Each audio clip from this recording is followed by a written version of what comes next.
எல்லாரும் நல்லா இருக்கீங்களா? இன்னைக்கான பதிவு, தன்னைத்தானே மேதாவியாக நினைத்து கொண்டு இருக்கும் இளைஞர்கள் இருந்த இடம் தெரியாமல் போய் விடுகின்றனர். கண்டிப்பா.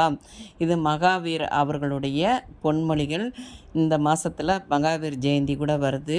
அத அவருடைய பொன்மொழிய பாருங்க. அந்த காலத்திலேயே அவர் கரெக்ட்டா சொல்லியிருக்கிறாரு. அத வந்து அ தாய் தந்தையர் படிக்காம இருக்கலாம். அம்மா, அப்பா படிக்காதவர்களா இருக்கலாம். தான் பிள்ளையை படிக்க வைத்து பெரிய ஆள் ஆக்கணும்னு நெனைப்பாங்க. அத நம்ம சரியா பயன்படுத்தணும். நம்ம தான் படிச்சிருக்கோம். இந்த உலகத்தில நமக்கு தெரியாத விஷயமே கிடையாது. நெறைய பேருக்கு அது ஒரு ஆணவம் இருக்கும்.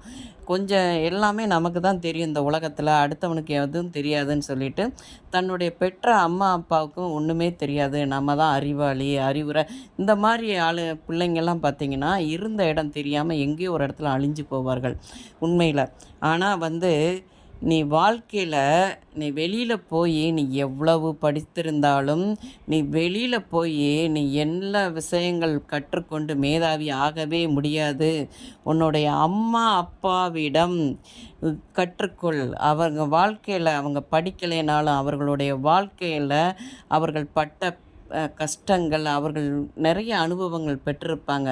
அந்த அனுபவத்தை நீ தெரிந்து கொண்டாலே வாழ்க்கையில பெரிய இடத்துக்கு போவ. தாய் தந்தையருக்கு என்னைக்கும் அம்மா, அப்பாவிற்கு மரியாதை குடுக்கணும். நான் தான் மேதாவி, நான் தான் நெறைய படிச்சிருக்கேன், எனக்கு தான் எல்லாம் தெரியுங்கிற ஒரு ஆணவத்தை என்னைக்கும் தலையில ஏத்திறக்கூடாதுங்க. முடிந்த வரைக்கி நமக்கு எல்லா விஷயங்களும் தெரிந்தாலும், நம்ம அம்மா, அப்பாவிடம் வாழ்க்கையில நம்ம நிறைய விஷயங்கள் கற்றுக்கொண்டால் தான் நம்ம வாழ்க்கையில ஜெயிக்க முடியும்.